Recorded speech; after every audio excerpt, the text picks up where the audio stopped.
আমাদের শিক্ষক মহাশয় মাস্টার সাহেব বলছিলেন লাকাদ খালাকনাল ইনসানা ফি আহসানি তাকওয়িম। আপনারা শুনছেন তার তাফসীর যে আল্লাহ পাক মানুষকে সুন্দর করে তৈরি করেছেন। তো আল্লাহ পাক সর্বপ্রথম আমাদের বড় সৌভাগ্য, বড় আমাদের গর্বের বিষয় যে আল্লাহ পাক মানুষ তৈরি করেছেন। কেন গর্বের বিষয়? যখন আদম আলাইহিস সালামকে তৈরি করবেন আল্লাহ পাক ফেরেশতাদের সামনে আলোচনা করেছিলেন। ফেরেশতারা বলেছিল তুমি আদমকে তৈরি করো না, মানুষকে, এরা দুনিয়া ফিতনা ফাসাদ করবে, বাড়ির পাশে মাহফিল হবে, মিলাদ হবে, বাড়িতে শুয়ে থাকবে, এরা তৈরি করো না। এরা বাড়ির পিছে মাহফিল হবে, জালসা দুয়ার মজলিস হবে, যাদের জন্য হবে তারা চাই তুমি আজকেও গিয়ে বসবে, তুমি আল্লাহ তৈরি করো না এদেরকে। আল্লাহ বলেছিলেন আমি যা জানি তা তোমরা জানো না। আল্লাহ মানুষকে সৃষ্টি করলেন, মানুষের সৃষ্টি করবেন তখন মানুষ ফেরেশতাদেরকে ডাকা হয়েছিল মাটি আনার জন্য। কোনো ফেরেশতা ভয় আসেনি মাটি আনতে। শেষখানে আজরাইল আলাইহিস সালাম তিনি আসে বললেন আমি পারবো কাজ করতে, আমি আনবো। মাটি আনা হলো, লাল সাদা কালো তিন ধরনের মাটি এনে রাখা হলো তায়েফ আর মক্কার মাঝখানে। আল্লাহর রহমত তারপর বর্ষণ হতে থাকলো। হতে হতে একদিন আল্লাহ পাক মাটিকে আরশে নিয়ে গেলেন। নিয়ে যাওয়ার পরে আদম আলাইহিস সালামের ঢাঁচা তৈরি করলেন। যখন ঢাঁচা তৈরি করে সেই যেখানে আরশ মহল্লা রেখে দিলেন, ফেরেশতারা মনে মনে ভাবছে আল্লাহ তো মানুষ তৈরি করলেন, তাহলে এই ঢাঁচা মাটির পুতলা এ কথা বলবে কি করে, নড়া চড়বে কি করে, খুব চিন্তা ফেরেশতাদের। আল্লাহ পাক ফেরেশতাকে ডাকলেন, ডাকার পর বললেন শোনো আমি এর ভেতরে রূহ দিব, আরে জিন্দা হবে, তোমরা কি করবা, সকলে সেজদা করবা। যখন আদম আলাইহিস সালামকে আল্লাহ পাক রূহ দিলেন তখন সমস্ত ফেরেশতারা সেজদা করেছিল। কে সেজদা করেনি? আজাজিল সেজদা করেনি। আমার আজাজিল সেজদা করে আসল বিষয়বস্তু না, আমার বিষয়বস্তু এটা যে মানুষকে কেমন ইজ্জত দিলেন, ফেরেশতাদেরকে পর্যন্ত সেজদা করালেন। আমাদের সম্মান কতটুকু, এই মানুষের ইজ্জত কতটুকু। সারা পৃথিবীতে ওলামা বা বিজ্ঞানীরা মোটামুটি একটা হিসাব করে দেখেছেন 18,000 মাখলুক দুনিয়াতে সৃষ্টির জীব, মানুষ গরু ছাগল ইত্যাদি প্রাণী, তারপর মাছ পাখি ইত্যাদি মিলে ছোট থেকে ছোট বড় থেকে বড় নিয়ে মোটামুটি একটা ক্যালকুলেশন করে দেখেছে 18,000 মাখলুক। সমস্ত মাখলুককে আল্লাহ পাক মানুষের জন্য সৃষ্টি করেছেন। আমি বলতে চাইছি আপনাদের সম্মুখে মানুষের ইজ্জত কি, মানুষের মর্যাদা কি, মানুষের সম্মান কি আল্লাহ পাক দিয়েছেন। মানুষকে তৈরি করার পরে ফেরেশতাদের নিষ্পাপ, যাদের কোনো পাপ না, যারা কোনো গুনাহ করে না, তাদেরকে মানুষের সিজদা করেন আল্লাহ পাক। সিজদা করানোর পরে আল্লাহ পাক মানুষ তৈরি করলেন। এই মানুষ তৈরি করার পর আল্লাহ পাক আমাদের উপর এত বেশি রহম করম করলেন। আল্লাহ পাক আমাদেরকে কি দিলেন? আজকে আমরা এখানে বসে আছি, আল্লাহ পাক আমাদেরকে ঈমান দিয়েছেন। আমাদের ঈমান পেতে তো কষ্ট হয়নি। বাপ দাদা নাম মুসলমান ছিল, আমরা মুসলমান। যদি সাহাবাদের মতো কষ্ট হতো ঈমান আনতে, বুকের উপরে গরম পাথর চাপানো হয়েছিল বেলাল হাবশির ঈমান ছাড়ার কারণে, কিন্তু বেলাল আহাদ বলে ঈমান এনেছেন।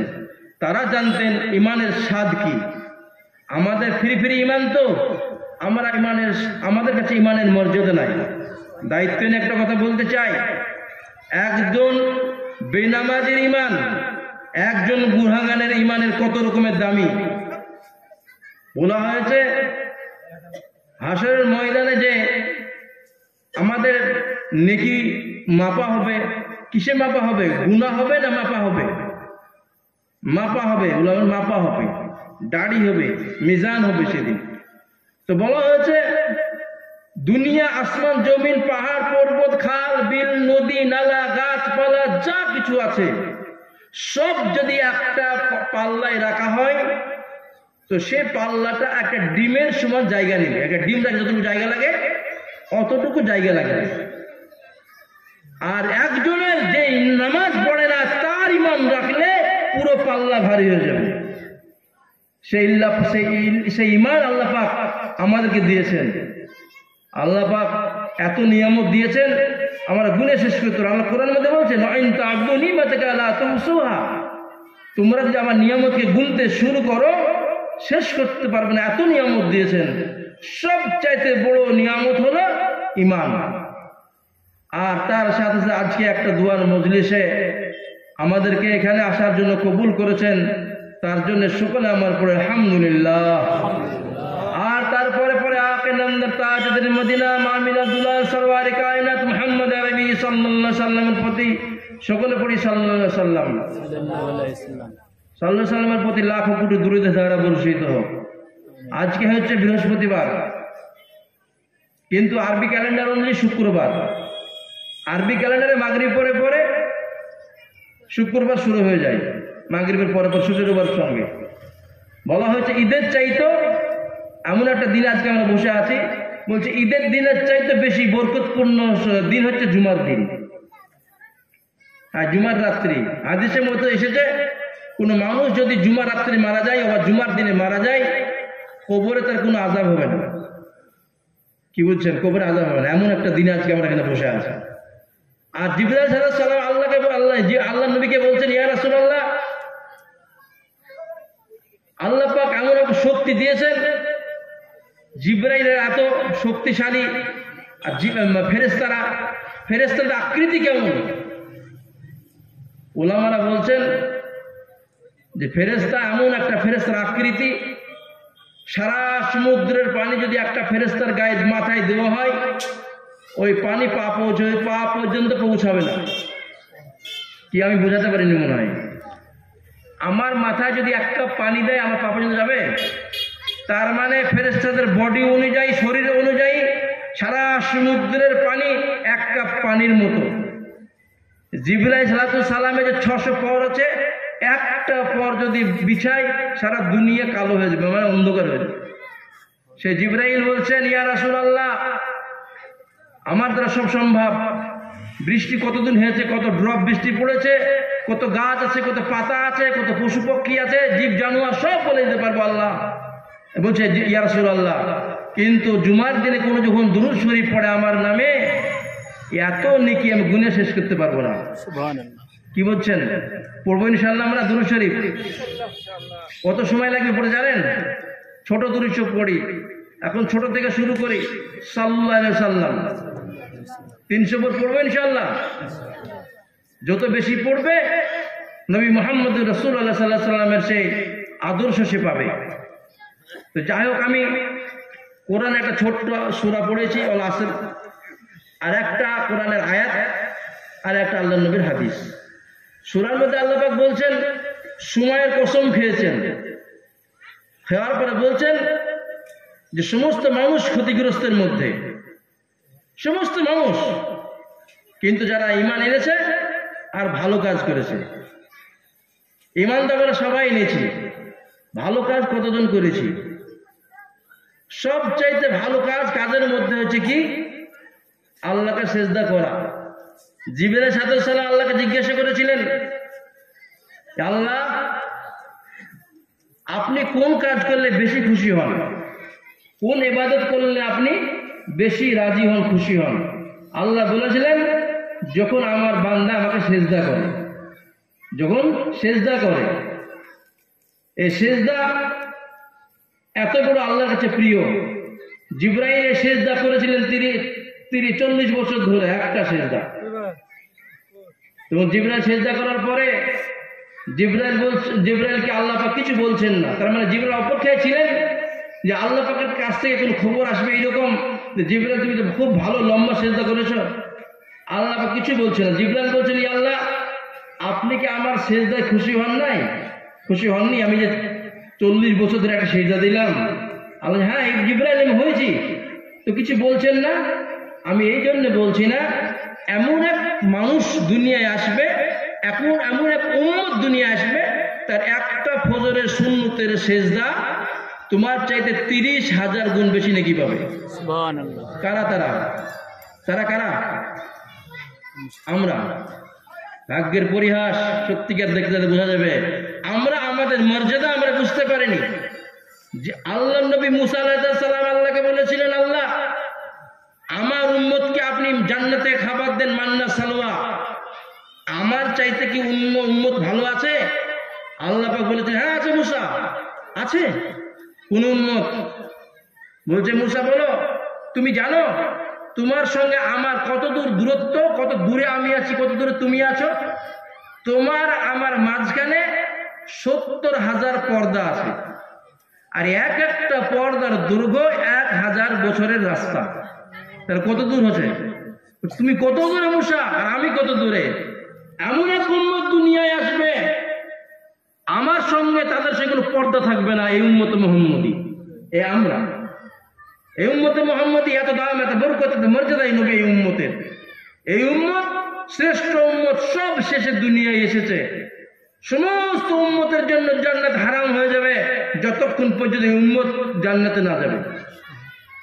কি বলছেন? আমাদের একটা সম্মান, কিন্তু আমরা আমাদের সম্মান আমরা নিজেরাই এখানে সেখানে খেলায় ধুলাই বা আশা আড্ডায় সব নষ্ট করে দিয়েছি। দোস্তর বুজুর্গ, একটু চিন্তা ভাবনা করি। আল্লাহ পাক আমাদের জন্য দুটো জায়গা তৈরি করেছেন, একটা জান্নাত, একটা জাহান্নাম। বলেন আপনারা আমরা কোথায় যেতে চাই, জান্নাত না জাহান্নাম? কোথায়? জান্নাত যেতে তো হবে, জান্নাতের কাজ করতে হবে না, হবে না? কি বলছেন, করতে হবে না, হবে না? কখন করবো? মরার আগে না মরার পরে? মরবো কবে বলেন? কেউ জানে না মরবো কবে। তাহলে যখন নামাজের জন্য বলা হয় মসজিদ খালি কেন? কেন আমরা যখন জানি না মৌতের কোনো গ্যারান্টি, আল্লাহ পাক বলছেন ফাইদা জালালহুম লা ইস্তাগফিরুনা সাআতাম ওয়া লা ইস্তাকদিমুন। সময় যদি চলে আসবে এক মুহূর্ত আগে পিছিয়ে হবে না।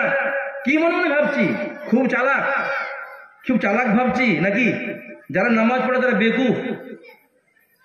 মসজিদ খালি কেন কি ভাবছি আমরা?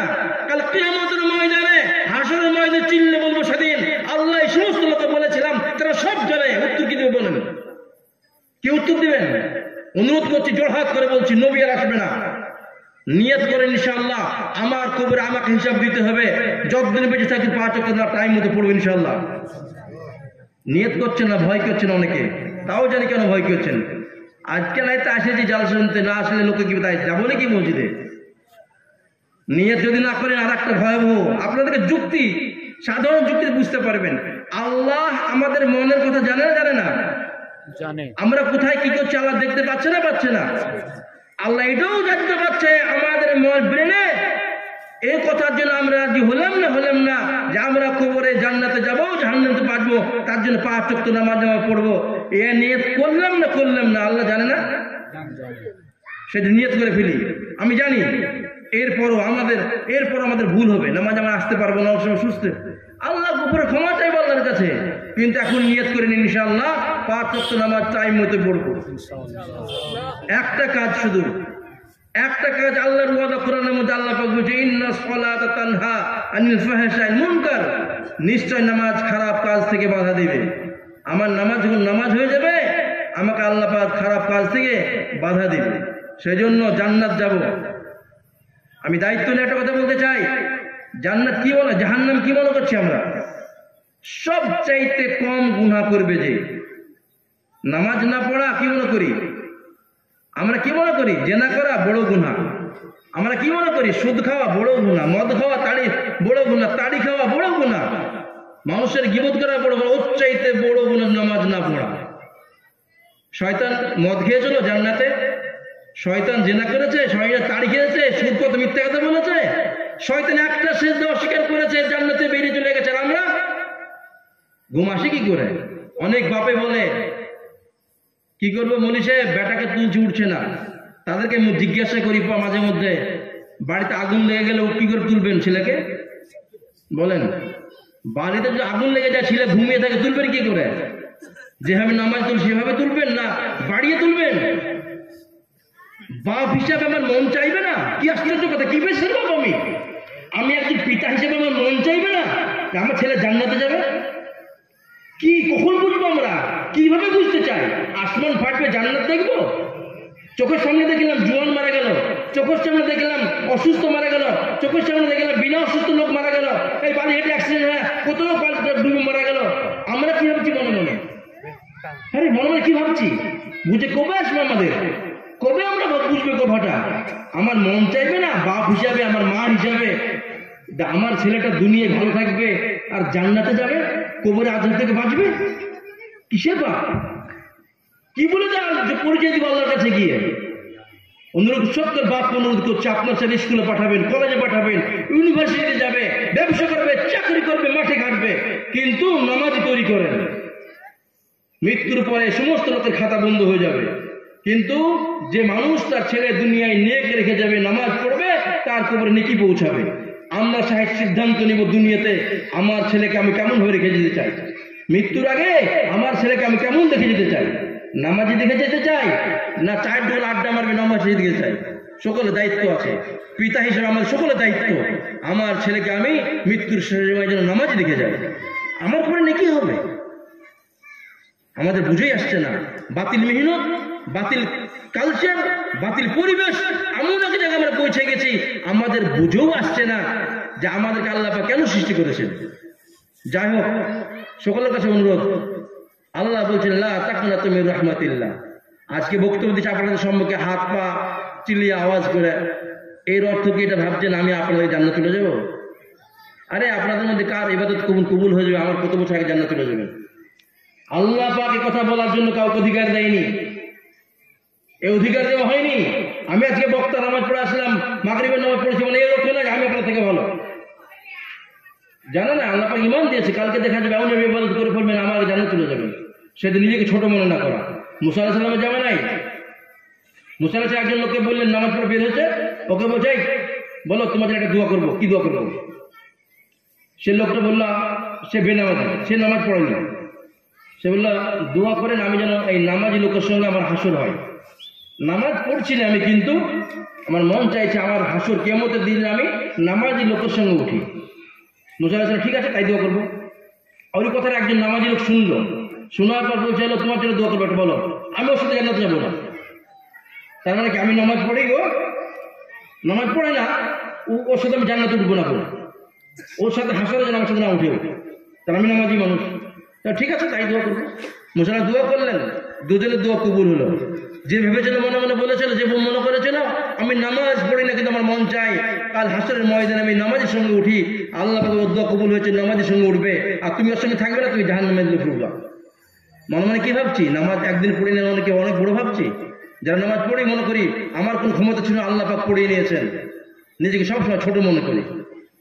আর যারা নামাজ পড়ি না তারা চেষ্টা করি ইনশাআল্লাহ নিজেকে ছোট মনে না করি, নিজেকে মনে করি আল্লাহ পাক আমাদের বড় বড় জিনিস ঈমান দিয়েছে। তো যাই হোক, আল্লাহ পাক ঈমান দেওয়ার পরে আমাদেরকে একটা খুব বড় নিয়ামত একটা দিয়েছেন, সেটা হচ্ছে আমাদেরকে আল্লাহ পাক উম্মতে মুহাম্মদী তৈরি করেছেন। হুজুর সাল্লাল্লাহু আলাইহি সাল্লাম আল্লাহকে বললেন, আল্লাহ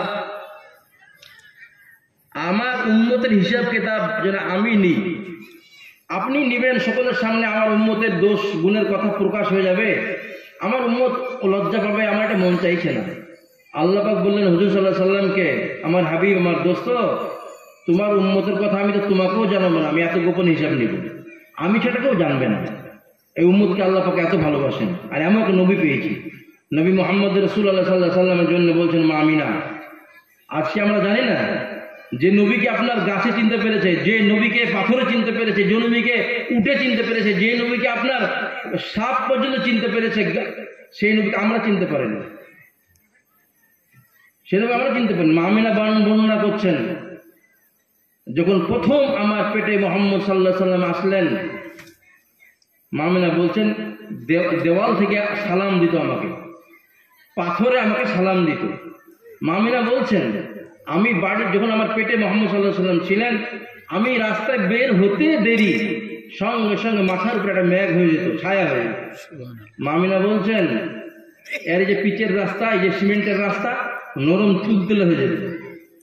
মা আমিনা বলছেন, মা আমিনাকে বলছেন আব্দুল মুত্তালিব, বোমা তুমি কেমন সুগন্ধ মাখো, মানে আব্দুল মুত্তালিব তার স্ত্রীর সঙ্গে আলোচনা করেছে প্রথমে, আমাকে লোকে বলছে যে আমার বৌমা অর্থাৎ আমিনা নাকি সুন্দর আতর ব্যবহার করে, লোকে ওটা খারাপ মনে করছে, তবে তো এ বেধবা এত সুন্দর আতর মাখা উচিত না, তুমি একবার জিজ্ঞেস করো, আমি তো শ্বশুর জিজ্ঞেস করতে পারছি না।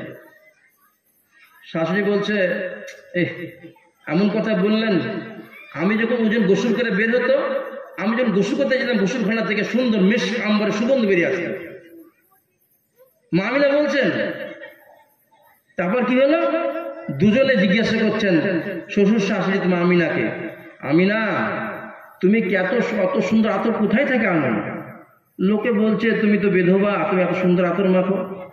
মা আমিনা বলছেন, আতর তো দূরের কথা, আমি তো আতরের দোকান চিনি না, আমার গায়ের সুগন্ধ নাই, আতরের সুগন্ধ নাই। দিয়ে থুতু ফেললেন, বলছেন ভিতরে যে আছে থুতি এত সুগন্ধ যে ভিতরে যে আছে তার সুগন্ধ।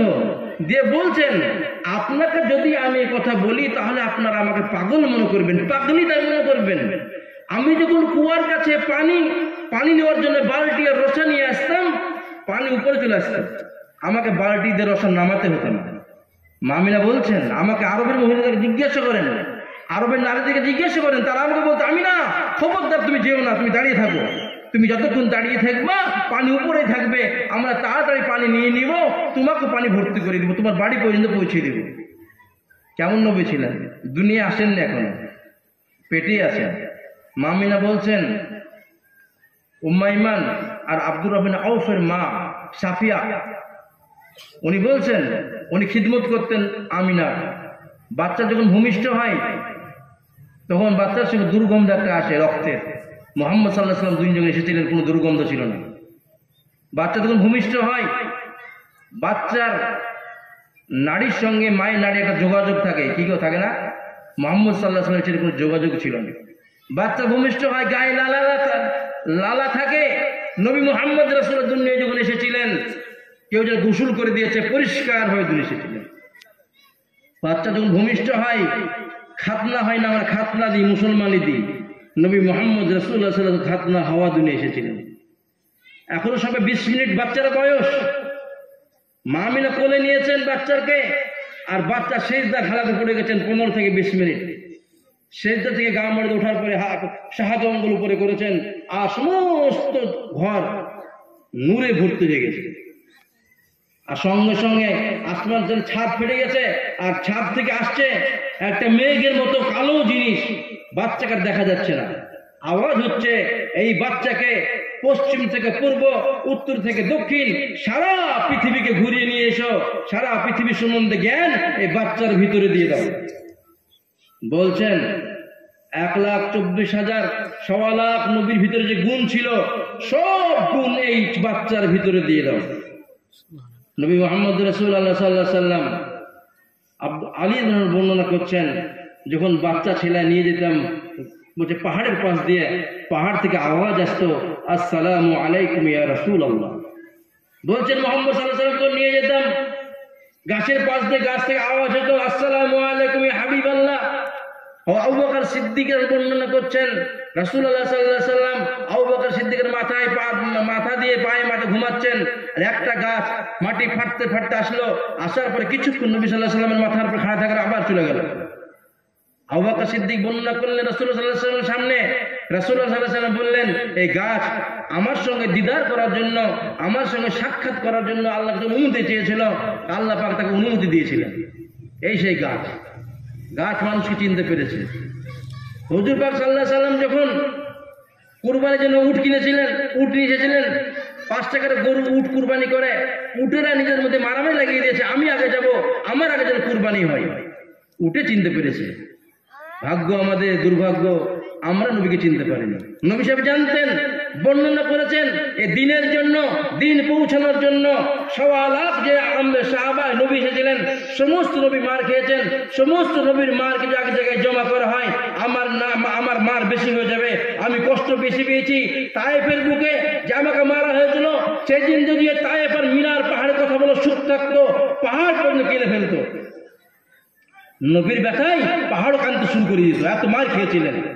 সারা তাইফবাসী মারছে, একজন মানুষ মার সহ্য করছেন, মারের উপরে মার, পাথরের উপর পাথর, পাথর খেতে খেতে রক্তে লহুলহান হয়ে গেছে। জুতো শরীফ, তার জুতো মুবারক রক্তে পরিপূর্ণ হয়ে গেছে। আরে মুসলমান তো দূরের কথা, উতবা একজন বেঈমান কাফের, সে পর্যন্ত চোখে পানি চলে এসে মার দেখার পরে। কেন মার খেয়েছেন? মার কেন খেয়েছিলেন? উনি জানতেন, উনি ভালোভাবে জানতেন যে উনি জান্নাতি, উনার সব গুনাহ মাফ। উনি জানতেন হাসান হোসেন জান্নাতি, ফাতেমা জান্নাতি, আবু বকর জান্নাতি, খাদিজা জান্নাতি, সমস্ত সাহাবী জান্নাতি, খুব জানতেন ভালোভাবে। এরপরও মার কেন খেয়েছেন? বলেন যে নবীর এত কুরবানি, যে নবীর এত কুরবানি, বলছে হাসরের ময়দানে এমন একটা হালাত হবে, এমন একটা পরিস্থিতি হবে যেদিন, সেদিন বলছে সাধারণ মানুষ তো দূরের কথা, নবীরা পর্যন্ত ভুলে যাবে, তার উম্মতের কথা ভুলে যাবে, তাদের আত্মীয় স্বজনের কথা ভুলে যাবে। ইব্রাহিম সালাতুস সালাম আল্লাহর কাছে এসে বলবে, ওগো আল্লাহ, আমি ইসমাইলের জন্য আসিনি, আমি হাজেরার জন্য আসিনি, ওগো আল্লাহ, আমি ওদের জন্য আসিনি। তারা একটা কথা বলবে, নাফসি নাফসি।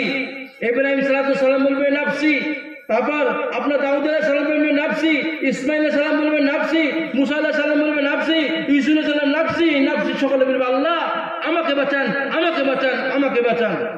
আমরাও সেদিন বলবো, আমরা বলবো আল্লাহ, আমার ছেলেকে, আমার মেয়েকে, আমার বিবিকে তুমি জান্নাতে যাও, জাহান্নামে তোমার ব্যাপার, আল্লাহ তুমি আমাকে বাঁচাও, আমাকে বাঁচাও। আল্লাহ তুমি সেদিন প্রত্যেকটা মানুষ সেদিন সকলের বক্তব্য, সকলের মত একটাই হবে, কথা একটা হইবে কি, নাফসি নাফসি নাফসি। একজন একটা আওয়াজ আসবে, এক কর্নার থেকে আর আওয়াজ আসবে, উম্মতি উম্মতি উম্মতি। লোক আশ্চর্যকে দেখবে কে? দেখবেন নবী মুহাম্মদ রাসূলুল্লাহ সাল্লাল্লাহু আলাইহি সাল্লাম খুব ব্যথিত হৃদয় নিয়ে বলবেন উম্মতি উম্মতি। বলেন যে উম্মতি, যে উম্মতের কথা হাসর ময়দানে বলেন নাই, মৃত্যুর সময় মৃত্যুর ফেরেশতা এসেছে, আল্লাহ নবী সাল্লাল্লাহু আলাইহি সাল্লাম জিজ্ঞাসা করেছিলেন জিবরাইলকে, জিবরাইল বলো আমার মৃত্যুর পরে আমার উম্মতের কি হবে? মৃত্যুর সময় আল্লাহ, মৃত্যুর সময় কিন্তু নবী এই উম্মতের কথা ভুলেননি। যখন বলছে সমস্ত মানুষ মরে যাবে, ইসরাফিল আলাইহিস সালাম ফুঁক দিবে, যখন সর্বপ্রথম নবী মুহাম্মদ রাসূলুল্লাহ সাল্লাল্লাহু আলাইহি ওয়াসাল্লামকে তোলা হবে, উনি চোখ মলতে মলতে কাঁদতে কাঁদতে উঠবেন, আর জিবরাইলকে বলবেন, জিবরাইল আমার উম্মত কোথায়? তোমরা কি আমার উম্মতকে জাহান্নামে দিয়ে দিয়েছো? ব্যাপার কেমন দেখতে পাচ্ছি না? কান্না করতে শুরু করে দিবেন। জিবরাইল আলাইহিস সালাম বললেন, ইয়া রাসূলুল্লাহ, ইয়া হাবিবাল্লাহ, কেউ উঠেনি, প্রথম আপনাকে তুললাম, আপনি প্রথমে উঠলেন। টাইমটা আপনাকে প্রথমে তুললাম। তার মানে মৃত্যুর সময় যখন আজরাইল এসেছেন তখনও বলছেন আমার উম্মতের কি হবে? মৃত্যুর পরে যখন উঠলেন কবর থেকে প্রথম বলছেন আমার উম্মত যেন জাহান্নামে চলে গেল নাকি, কি ব্যাপার? আর যখন হাসরের ময়দানে সমস্ত মানুষ, যত মানুষ আছে প্রত্যেকটা মানুষ যখন নিজের জন্য কাঁদবে, নবী মুহাম্মদ রাসূলুল্লাহ সাল্লাল্লাহু আলাইহি ওয়াসাল্লাম জন্য কাঁদবেন। কিন্তু দুর্ভাগ্য আমাদের, আপনি যখন ভালো কাজ করি, আমি যখন নামাজ পড়ি, আমরা যখন ভালো কাজের সঙ্গে যুক্ত থাকি, নবী মুহাম্মদ রাসূলুল্লাহ সাল্লাল্লাহু আলাইহি ওয়াসাল্লাম আনন্দ হন, উনি আনন্দ পান। আমাকে দুর্ভাগ্য আমাদের, আমরা যখন মসজিদে আসি না, আমরা যখন আল্লাহকে ডাকি না, আল্লাহর কাজ করি না, তখন নবী মুহাম্মদ রাসূলুল্লাহ সাল্লাল্লাহু আলাইহি ওয়াসাল্লাম ব্যথা পান। কি গো, যে নবীর এত মেহনত, যে নবীর এত কুরবানি, আরে নবী এত কুরবানি, এমন এক খানদান, এমন নবী আমরা পেয়েছি, এমন এক আমরা নবী পেয়েছি, কিন্তু সেই নবীর ব্যথা মহব্বত আজকে আমাদের ভিতরে নাই। আমরা নবীর মহব্বতের দাবিদার, আমরা নবীর মহব্বত করি। নবীর মহব্বত মানে কি এই যে আমি মসজিদে যাবো, আমার ছেলে মসজিদে যাবে না? কি ছিল নবীর ভিতরে? আরে আল্লাহ নবী যখন হাত তুলেছেন, আল্লাহ পাক জিবরাইলের মধ্যে খবর দিয়েছেন আপনার হাসান কিভাবে মরবে আর হোসেন কিভাবে মরবে। আল্লাহ কিন্তু আল্লাহ নবী কিন্তু আল্লাহকে বলেন আল্লাহ এটা আপনি করেন, তা বলেননি। কিন্তু উম্মতের জন্য আয়েশার জন্য আল্লাহ নবী দোয়া করেছেন। তখন আয়েশা খুব আনন্দ, একবার এইদিকে পড়ে একবার ওইদিকে পড়ে। আল্লাহ নবী জিজ্ঞাসা, আয়েশা তুমি এত আনন্দ কেন? তোমার কি এত আনন্দ হয়েছে? বলছে ইয়া রাসূলুল্লাহ আপনি দোয়া করেছেন, আমি আনন্দ হবে না? আল্লাহ নবী বলছেন, আয়েশা তোমার জন্য তো আজকে দোয়া করলাম, আর আমি এই দোয়া আমার উম্মতের জন্য প্রত্যেক দিন করি। প্রত্যেক দিন আমি উম্মতের জন্য দোয়া করি। আল্লাহ নবী সাল্লাল্লাহু আলাইহি ওয়াসাল্লাম প্রত্যেক দিন আমাদের জন্য ব্যথিত হয়ে আছেন। সেই নবীর আমরা উম্মত। আজকে দেখেন, সারা যে কোনো মানুষ হোক না কেন, যে কোনো তার ডিগ্রি থাক না কেন, তারা যদি মৌত থেকে বাঁচার চেষ্টা করে, বাঁচতে পারবে? ডাক্তাররা মৌত থেকে বাঁচার চেষ্টা করে বাঁচতে পারবে? আমি মৌলভী সাহেব বক্তব্য দিচ্ছি, আমি মৌত থেকে বাঁচার চেষ্টা বুঝতে পারবো? আমি কি মত আপনাদের? বাঁচতে পারবে না। আর জাহান্নাতে বাঁচার চেষ্টা করলে জাহান্নাম থেকে বাঁচার চেষ্টা করলে কিন্তু বাঁচতে পারবে, মৌত থেকে বাঁচতে পারবে। মৌত আসবে, মৌত কোন সময় চলে আসে কোনো গ্যারেন্টি নাই। সেই জন্য আমরা জাহান্নাম থেকে বাঁচার চেষ্টা করি, জাহান্নাম থেকে বাঁচার চেষ্টা করি। আল্লাহ পাক বড় দয়ালু, আল্লাহ পাক এত বড় দয়ালু, বলছে তোমার ভিতরে, আল্লাহ বলছেন ইয়া আইয়ুহাল ইনসান মা গাররাকা বিরাব্বিকাল কারীম। এই মানুষ, এই ইনসান, ইনসান বলতে এখানে কথা বলেননি মৌলানা সাহেবেরা, নামাজ পড়ো তারা এ কথা বলেননি, সমস্ত মানুষকে বলছেন এই ইনসান তোমার ভিতরে আমার সম্বন্ধে এটার মফহুম এইরকম খারাপ ধারণা আসলো কি করে? আমি জানি না ফজরের সময় তুমি নামাজে আসনি, আমি কি অক্সিজেন বন্ধ করে দিয়েছি? কি অক্সিজেন বন্ধ না পাচ্ছি আমরা? তুমি জোহরের সময় নামাজ পড়তে আসনি, আমি কি সূর্য ওঠা বন্ধ করে দিয়েছি? আসরের সময় তোমরা এখানে চায়ের দোকান চলে গেছো, মসজিদে আসনি, আমি কি চাঁদ ওঠা বন্ধ করে দিয়েছি? আরে তোমরা পেশায় আসনি, মাগরিবে আসনি, আমি কি রাত দিন হওয়া বন্ধ করে দিয়েছি? আমি সব দেখেছি তোমাকে, তুমি ফজরের সময় ঘুমিয়ে থেকেছো, আমি কিন্তু তোমার কোনো নিয়ম বন্ধ করিনি।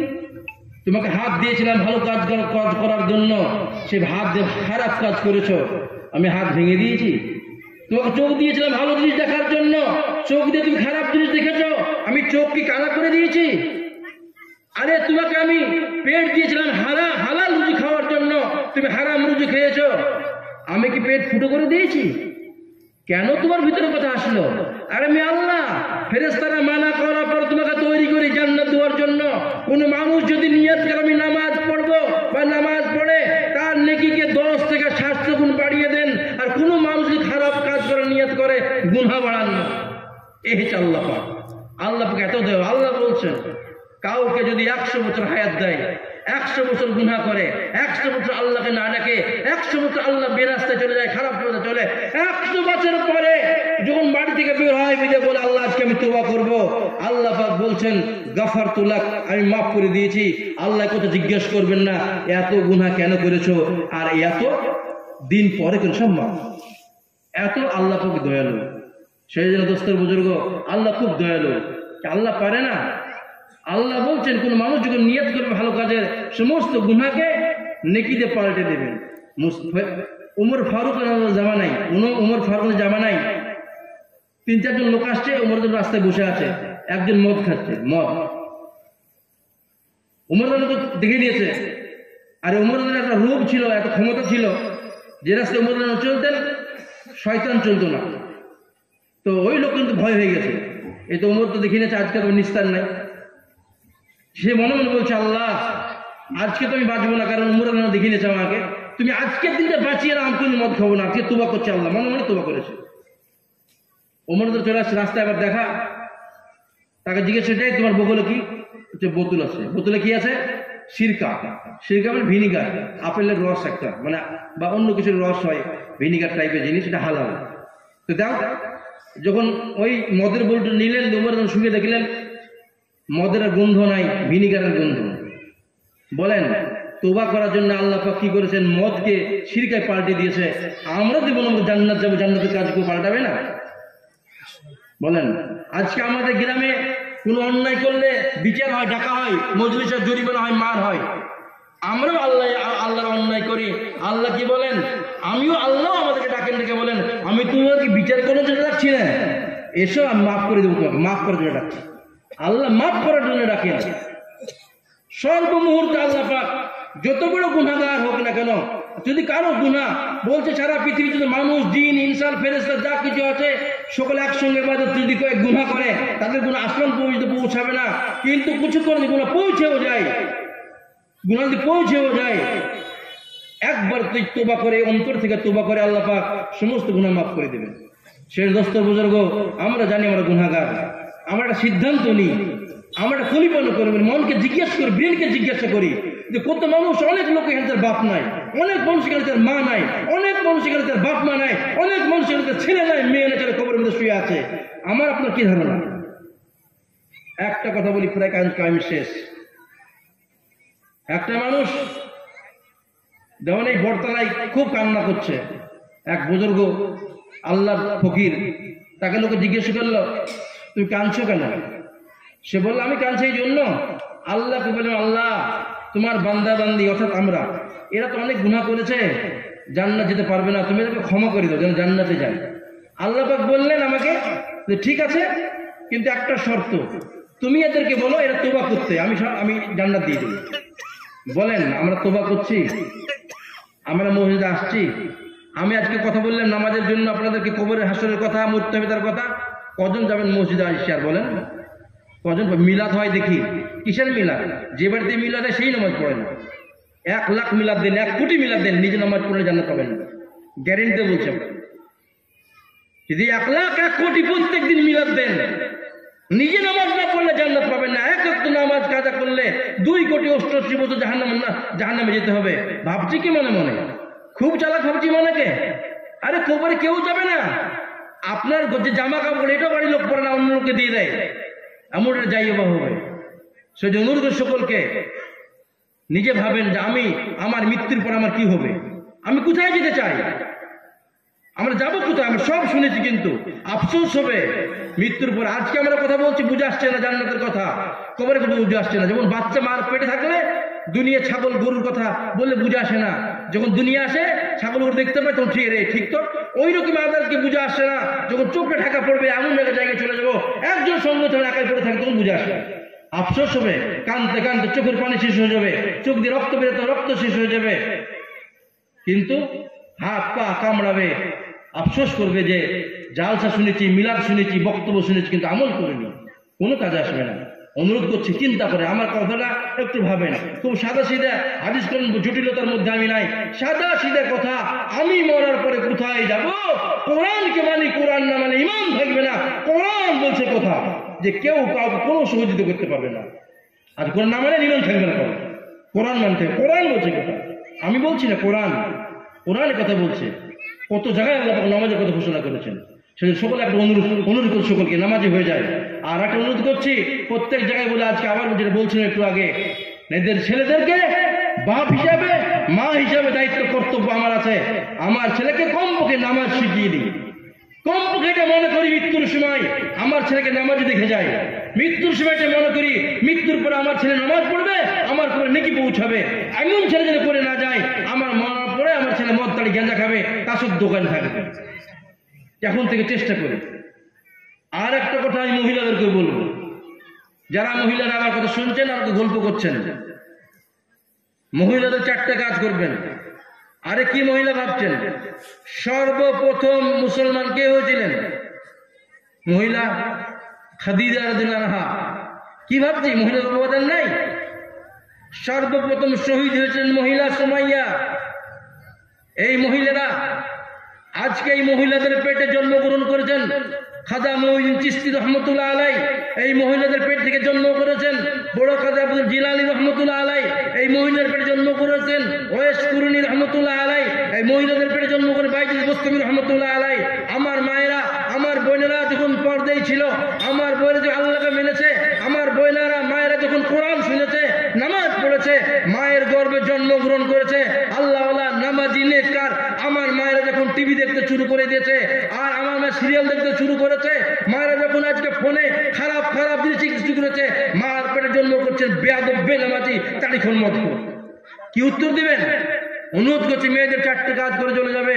মেয়েরা 4টা কাজ করবে, জান্নাতের 8টা দরজা, 8টা দরজায় ওয়েলকাম জানাবে, সবাই ডাকবে এদিকে এসো, এদিকে এসো, এদিকে। 4টা কাজ করবে মহিলারা। প্রথম কাজ 5 ওয়াক্ত নামাজ টাইম মতো পড়বে। 2 নম্বর কাজ হচ্ছে রমজান মাসে রোজা রাখবে। 3 নম্বর কাজ হচ্ছে নিজের লজ্জাস্থানকে হেফাজত রাখবে। 4 নম্বর হচ্ছে স্বামীর কথা মানবে। এর জন্য জান্নাতের 8টা দরজা তাকে ওয়েলকাম জানাবে। সেজন্য প্রত্যেকটা নারীদেরকে বলে, যেখানে শুনছেন, আরে আপনাদের কবরে আপনাদেরকে হিসাব দিতে হবে, প্রত্যেক আপন আপন কবরে হিসাব দিতে হবে। আমরা যেন অলসতা উদাসীন বসে না থাকি, এটা মনে না করি। কি ভাবছি মনে মনে? মহিলা হচ্ছে প্রথম মাদ্রাসা। আজকে আমাদের মহিলাদেরকে দেখলে বোঝা যায় না মুসলমান না হিন্দু না খ্রিস্টান। কেন বোঝা যাবে না? আমি মুসলমান মহিলা, আমাকে বোঝা যাবে না? আমার মন চাইবে না হাসর ময়দানে আমি ফাতেমার সামনে উঠবো? আমার মন চাইবে না মহিলা হিসাবে আমি খাদিজার সঙ্গে উঠবো, আমি আয়েশার সঙ্গে উঠবো, আমি সুমাইয়ার সঙ্গে উঠবো? অনুরোধ করছি প্রত্যেক নারীদেরকে, যেখানে আছেন কান দিয়ে শুনেন, যদি নিজের কাজ নিজে না করেন জাহান্নামে যেতে হবে। মন চাইতে হবে আল্লাহর কিয়ামতের দিনে আমি হাসরের ময়দানে খাদিজার সঙ্গে থাকবো, আয়েশার সঙ্গে থাকবো, ফাতেমার সঙ্গে থাকবো। সেই জন্য অনুরোধ করছি প্রত্যেককে, যে কাজগুলো 4টে কাজ আমরা করে যাবো। আর একটা কাজ, আমাদের মহিলাদেরকে দেখি রাস্তাঘাটে ফজরের পরে আসরের পরে গুছা গুছা বসে থাকেন। কি দেখেন, কি ভাবছে মনে মনে? পর্দার কোনো ব্যবস্থা নাই, তার পেট খালি, কি ভাবছি জাহান্নামে পড়তে হবে না? অনুরোধ করছি, আমি বলছি না কালকে থেকে বুরকা পরেন, কমপক্ষে রাস্তার যখন তার কোনো কাজে যাবেন কাপড়টা এমনভাবে গায়ে দেন যেন দেখে মনে হয় মহিলা, মুসলমান মহিলা। কি ভাবছি মনে নেই? ফ্যাশন। অনেক দেখি স্কুলে যায়, গার্লস স্কুলে পড়ে, অনেক মেয়েরা যায়, তার মেয়েদেরকে পাঠান দুপুরটা দিয়ে যায়, আবার অনেক মেয়েদেরকে পাঠান, বোঝা যায় না এটা মুসলমান একটা ছাত্রী বোঝা যায় না। কেন আমার মেয়েকে স্কুলে পাঠাবো? একটা পর্দা দিয়ে পাঠাবো না? যাই হোক, আজান হচ্ছে। সকলের কাছে অনুরোধ, যা বললাম বলার মধ্যে কোনো ত্রুটি হলে ক্ষমা করে দেন। মন চাই একটাই, আল্লাহ, সকলে আমরা আল্লাহর ইবাদত করে জান্নাতে যাই, জাহান্নামে বেঁচে যাই। আমি একটা মৌলভী সাহেব, ছোটখাটো যাই মনে করেন না কেন, আমি যখন মনে করি আমাকে জাহান্নামে বাঁচতে হবে, আমার জন্য জরুরি প্রত্যেকটা মানুষকে জাহান্নামে বাঁচার ফিকির করা। আপনারা কি ভাববেন সে ফিকির করা আমার জন্য জরুরি? প্রত্যেকটা মানুষের প্রয়োজন। আমি নামাজ পড়ছি, আমার ভাই কিভাবে পড়বে? আমি পড়ছি, আমার প্রতিবেশী কিভাবে পড়বে? আমার গ্রামবাসী কিভাবে পড়বে? সারা পৃথিবীর এক একটু মতো মোহাম্মদী কিভাবে নামাজি হিসেবে জান্নাতে যাবে? এই ফিকির করা সকলের কর্তব্য, সকলের প্রয়োজন। সকলে চেষ্টা করি জামাত হচ্ছে টাইম হয়। যাই হোক, দেখেন, সত্যিকারে বলতে গেলে আল্লাহ পাক কোরআনের মধ্যে কি বলেছেন? ওমা খালাকতুল জিন্না ওয়াল ইনসা ইল্লা লিয়াবুদুন। আমি জিন আর মানুষকে আমার ইবাদতের জন্য সৃষ্টি করেছি। আমরা কিন্তু সেইখান থেকে অনেক। আচ্ছা, একটা কথা বলেন, সাদা সিধা কথা প্রশ্ন করবো, আমি তো অনেক কথা প্রশ্ন করবো না। কোরআনে কটা নুক্তা আছে তা জিজ্ঞাসা করবো, তাহলে অনেকে বলতে পারবেন না। সাদা সিধা কথা একটা, সাদা সিধা কথা এঁটে দেখ, আমরা যদি কেউ নামাজ না পড়ি আল্লাহর কোনো ক্ষতি হবে? আমরা যদি সকলে নামাজ পড়ে আল্লাহর সম্মান বাড়বে? তাহলে আল্লাহর কোনো কিছু ক্ষতি হবে না। জান্নাত পাওয়া আমার প্রয়োজন, জান্নাত আমাকে যেতে হবে, আল্লাহর কোনো প্রয়োজন নাই। ওলামারা লিখেছেন যে আরো সে একটা বাইতুল্লাহ শরীফ আছে, বাইতুল্লাহ, ফেরেশতারা সিজদা ঘুরছে, তপ 70,000 ফেরেশতা এক সময় তপ করতে পারে। 70,000 ফেরেশতা এরা তপ করছে। একবার যে ফেরেশতা তপ করা হয়ে যাবে আর কিয়ামত পর্যন্ত দ্বিতীয়বার সুযোগ পাবে না, এত ফেরেশতা আছে। আমাদের নেকির আল্লাহ প্রয়োজন নাই, আমাদের নেকির কোনো প্রয়োজন নাই। আমাদের প্রয়োজন আল্লাহকে পাওয়া, আল্লাহকে আমাদের দরকার। আল্লাহ পাক দুনিয়া সব বলে দিয়েছেন। দেখেন, স্কুলে পরীক্ষা হয়, প্রশ্ন বলে না, একটা সাজেশন দেয়, তৈরি হয়, 10টা প্রশ্ন পড়ে এসে 5টা পায়, কমন পায়, কি গো, তাই না? কিন্তু প্রশ্ন বলে দেয় না। আল্লাহ পাক প্রশ্ন বলে দিয়েছেন, উত্তর বলে দিয়েছেন। এই পরীক্ষার জন্য দুনিয়া পাঠিয়েছেন, প্রশ্ন বলে দিয়েছেন, উত্তর বলে দিয়েছেন।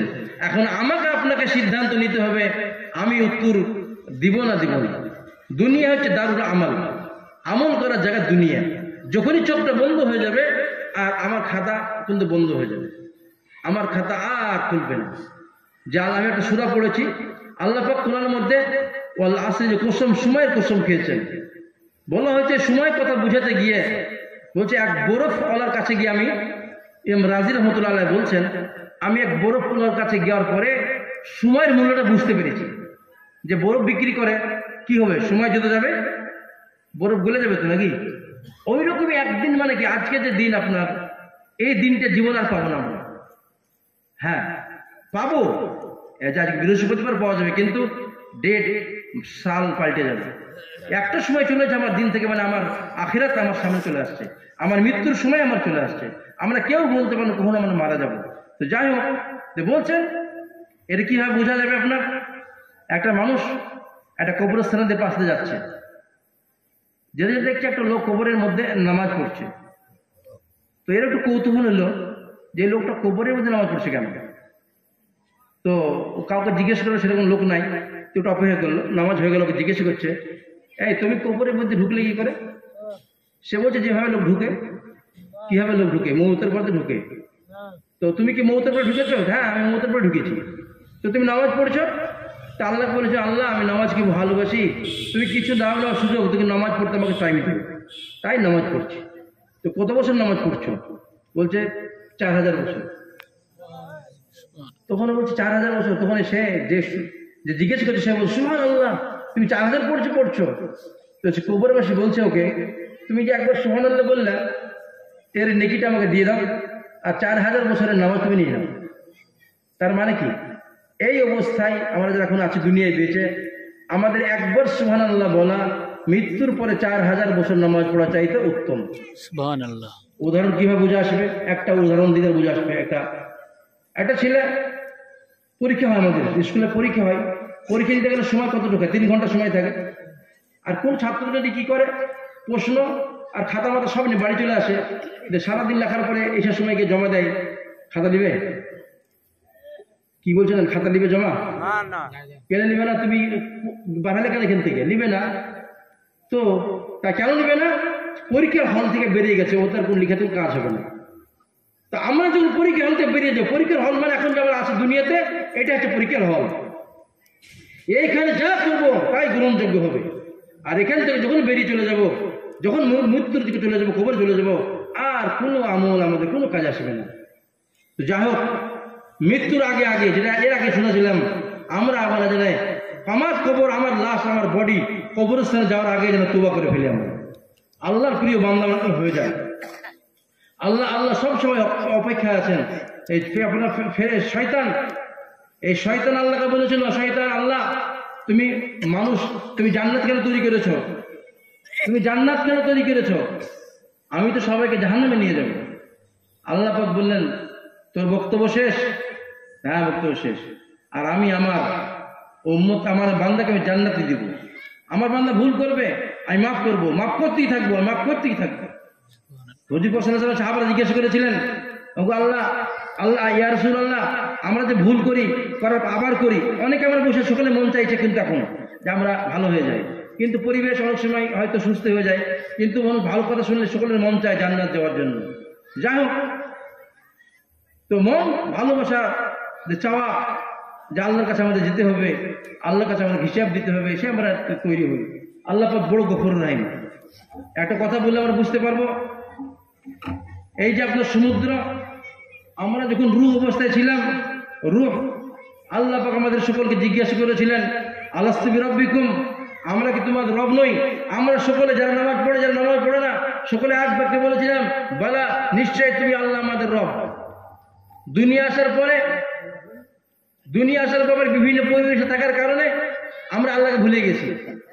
আল্লাহ পাক রবের কথা আমরা আজ কথা ভুলে গেছি, যে দুনিয়ায় বিভিন্ন পরিবেশে থাকার কারণে। এই মাটি, সমুদ্র আল্লাহকে বলে, ওগো আল্লাহ, এরা তোমাকে রব বলে স্বীকার করেছিল, দুনিয়াতে আসার পরে তোমার কথা শুনে না, মসজিদে আসে না, আজান হয়ে যায়, তারা চায়ের দোকানে থাকে, মাঠে থাকে, এখানে সেখানে থাকে। আল্লাহ আমাকে অনুমতি দেন।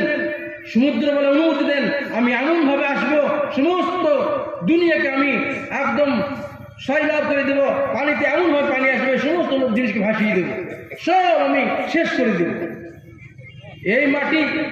এই মাটি প্রতিদিন আল্লাহকে বলে, ওগো আল্লাহ, আপনি অনুমতি দেন, আমি এমন ভাবে ফেটে যাবো, সমস্ত দুনিয়া যা আছে সব আমি খেয়ে নেব।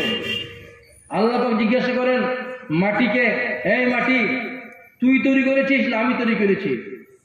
তোর মাটি বলে, আল্লাহ আপনি তৈরি করেছেন, তো আমার উপরে ছেড়ে দে, আমি আমার বান্দার সঙ্গে কি ব্যবহার করবো আমি বুঝবো। আমি আমার বান্দাকে মাফ করতেই থাকবো। বান্দা সকালে গুনাহ করবে, তোবা করবে, আমি মাফ করে দিব। একবার গুনাহ করবে, আমি মাফ করে দিব। 10 বার করার পর তোবা করবে, আমি মাফ করে দিব।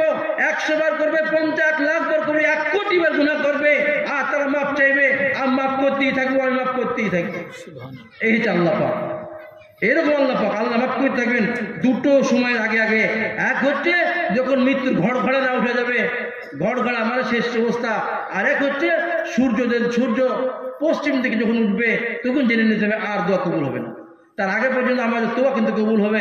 সকলকে বলছি, অনুরোধ করছি, আমরা মনে মনে তোবা করে নিই, আল্লাহ তোবা করছি, এরপরও গুনাহ হবে, ভয় করেন না। খবর তোবা করতে গিয়ে যেন দ্বিধাবোধ না হয় যে তোবা করছি কিন্তু আবার তো গুনাহ হবে, কোনো পর্ব নাই, আবার গুনাহ হবে, আল্লাহ পাক আবার মাফ করবেন, আবার গুনাহ হবে, আল্লাহ আবার মাফ করবেন।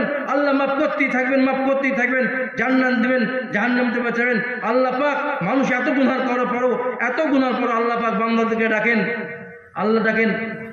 খুব এই ইনসান, এই মানুষ, তার কি কষ্টতে ডাকেন। এত দয়ালু আল্লাহ, এত রহম কান্নাওয়ালা, এত দয়ালু আল্লাহ পাওয়ার পরও যে আল্লাহ বলছেন 80 বছর তুমি গুনাহ করেছো, 80 বছর আমাকে ডাকনি, 80 বছর পাপ করেছো, 80 বছরের পর কিন্তু একবার তওবা করে মাফ করে দিব, আমি জিজ্ঞাসা করবো না। এত দয়ালু আল্লাহ পাওয়ার পরে, এত মেহেরবান আল্লাহর পাওয়ার পরে যদি আমাদেরকে গুনাহ নিয়ে কবরে যেতে হয়, আমাদের চাইতে দুর্ভাগ্যের কারণ নাই। কি বলছেন আপনারা, একমত? এত দয়ালু আল্লাহ বলছে তুমি জেনা কি বল তার চাইতে বড় গুনাহ করেছো, যত বড় গুনাহ করো কেন তুমি একবার আমাকে তওবা করো, আমি মাফ করে দেবো, তোমাকে ওয়াদা করছি। কোরআন বলছে, হাদিসের মধ্যে বলা হয়েছে আল্লাহ মাফ করে দিবেন।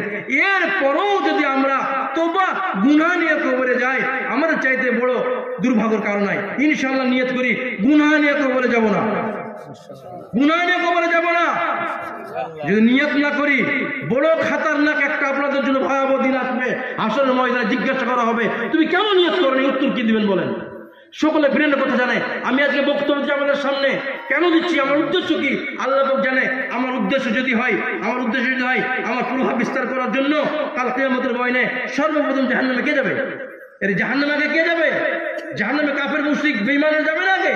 জাহান্নামে বলছে আলেম এক ধরনকে পাঠানো হবে, আর জাহান্নামে তাদেরকে ইন্ধন তৈরি করা হবে, জ্বালানি তৈরি করা হবে, এক দানকারীকে নিয়ে যাবে আর এক হচ্ছে শহীদকে নিয়ে যাওয়া হবে। নিয়ত খারাপ কারণে আমার যাদেরকে নিয়ত থাকে এখানে বসার পরে এই চিল্লাচি বক্তব্য দিচ্ছি, অর্থ এই যে আপনাদের আমাকে ভালো বক্তব্য বলবেন, আমাকে সর্ব আগে জাহান্নামে আমাকে আগুন করে জ্বালানো হবে। সেই অনুরোধ করছি নিয়ত করে নিয়ে ইখলাসের সাথে আল্লাহ জান্নাতে যাব, আল্লাহ তোমার মেহেরবান, তুমি দয়ালু, তারপর গুনাহ হবে আবার ক্ষমা চাইবো। নিয়ত করি ইনশাআল্লাহ গুনাহ নিয়ে কবরে যাব না। আর যদি গুনাহ হয়ে যায় খাতায় গুনাহ রাখবো না, একবার তওবা করলে আল্লাহ পাক সব গুনাহ মাফ করে দিবেন। সেজন্য দোস্তর বুজুর্গ আরেকটা অনুরোধ করছি, আমি করি তাই আপনাদেরকে বলছি, আমি দোয়া করলে প্রথম দোয়া যেটা করি বলি আল্লাহকে, আল্লাহ হুকুকুল ইবাদ, বান্দার যে হক আছে, আমি কাউকে কষ্ট দিয়েছি, কারো মাল খেয়েছি, কারো আমার কথার দ্বারা কাজের দ্বারা প্রতি কষ্ট পেয়েছে, সে মাফ না করে আল্লাহ মাফ করবেন না। দোয়া করেন, আর জানা থাকলে তার কাছে ক্ষমা চেয়ে নেন, আর দোয়া করেন আল্লাহ যেন তুমি মাফ করে দিও, দুনিয়াতে যেন মীমাংসা হয়ে যায়। 2 নম্বর হচ্ছে হালাল রুজি খাওয়ার জন্য দোয়া করেন, হালাল রুজি খাবো, আরাম রুজি খেলে ইবাদত কবুল হবে না, যাই করেন না কোনো ইবাদত কবুল হবে না। নিয়ত করে ইনশাআল্লাহ হালাল রুজি খাবো। আর একটা দোয়া কি, আল্লাহ কবরে আযাব বাঁচার জন্য দুনিয়া আল্লাহ তোমাকে রাজি করে যেন দিতে পারি, দুনিয়া থেকে আমাদের উপরে রাজি হয়ে যাও, আল্লাহকে রাজি করে যাব। দুনিয়ার লোক নারাজ থাকে কোনো অসুবিধা নাই, আল্লাহ রাজি আপনি কামিয়াব, আল্লাহ নারাজ সারা পৃথিবীর মানুষ আপনার উপর রাজি আপনি নাকাম আমি নাকাম। সেই যে সকলকে অনুরোধ করবো নিজেকে ছোট না মনে করি, এটা মনে না করি যারা নামাজ পড়ে দাঁড়িয়ে রাখে তারা জান্নাতি, আমরা তো জাহান্নামী। খবরদার অনুরোধ করছে আপনাদেরকে ভুল করে যেন ব্রেনে কথা না আসে। আপনাদের মূল্য, একজন ইমানদারের মূল্য আল্লাহর কাছে অনেক দাম, অনেক মূল্য আল্লাহর কাছে। আজকে আপনি পাচ্ছেন না, কালকে আপনাকে হিদায়াত দিবে, কালকে মন চাইবে নামাজ পড়ার জন্য, আল্লাহ কোন একটা কাজ আপনাদের করিয়ে নেবেন, আপনি দুনিয়া থেকে আপনার দুনিয়াতে ভালো হয়ে যাবেন, আল্লাহ রাজি হয়ে যাবে। সেটা নিজেকে ছোট মনে করেন না, আল্লাহর কাছে ক্ষমা চান অন্যায় হয়ে গেলে। আর বাকি আগামী জিন্দেগির জন্য, আগামী ভবিষ্যতের জন্য নিয়ত করেন ইনশাআল্লাহ আল্লাহকে রাজি করে দুনিয়া যেতে পারি। আল্লাহ পাক সকলে ইনশাআল্লাহ নিয়ত করেন 5 ওয়াক্ত নামাজ। আমরা যারা এখানে বসে আছি, যারা যেখানে আমার আওয়াজ যাচ্ছে, সকলেই নামাজ শিখেন। আর একটা কথা বলি শেষ করে দিই, আপনারা সকলে যারা কোরআন পড়া জানেন না, কোরআন পড়া শিখেন, নামাজ জানেন না, নামাজ পড়া শিখেন। সবচাইতে আল্লাহর সাথে লড়াই করবে জান্নাতের জন্য কোরআন লড়াই লাগিয়ে দেবে আল্লাহর সাথে। এই বান্দাকে তুমি জাহান্নামে দিতে পারবে না, আল্লাহ এই কোরআন পড়তো তুমি জাহান্নামে দিতে পারো, জান্নাতে দাও। এই কোরআন লড়াই সবচেয়ে বেশি করবে। সেই জন্য যারা কোরআন পড়া জানি না, কোরআন পড়া শিখি, আর যারা কোরআন পড়া জানি তারা কমপক্ষে 1 লাইন 2 লাইন করে আমরা পড়ি। বলছে মৃত্যুর পরে বলছে মৌতের যে জাকামদারি, ওই থেকে বাঁচার জন্য কোন মানুষ যদি 5 ওয়াক্ত নামাজ পড়ে, আয়াতুল কুরসি একবার পড়ে, তার মৃত্যু এমন ভাবে হবে সে জানতে পারবে না। সেই জন্য আমরা সকলে কোরআন পড়ার চেষ্টা করি, যারা জানি না তারা শিখার চেষ্টা করি। বিভিন্ন চেষ্টা থাকলে উপায় হয়, বিভিন্ন জায়গায় বিভিন্নভাবে আমরা কোরআন শিখার ব্যবস্থা করা যাবে। যদি কেউ না পারেন আমাদের সাথে যোগাযোগ করবেন, ইনশাআল্লাহ কোনো একটা ব্যবস্থা হয়ে যাবে ইনশাআল্লাহ। যারা কোরআন জানেন না, নামাজ জানেন না, কোরআন নামাজ শিখার চেষ্টা করেন। আল্লাহ পাক আমাদের সকলকে আমল করার তৌফিক দান করুন। এই সংক্ষিপ্ত বক্তব্য শেষ করছি, বলার মধ্যে ভুল ত্রুটি হয়ে গেলে ক্ষমা করে দিন। আর সকলের কাছে অনুরোধ, আপনাদের সকলের কাছে একটা অনুরোধ, একটা নিয়ত করে যান, একটা কাজ শুরু করে যান, 5 ওয়াক্ত নামাজ টাইম মতো পড়ে যান, নিয়ত করেন। আল্লাহ পাক সকলকে কবুল করুন। আখির দাওয়ানা আলহামদুলিল্লাহি রাব্বিল আলামিন।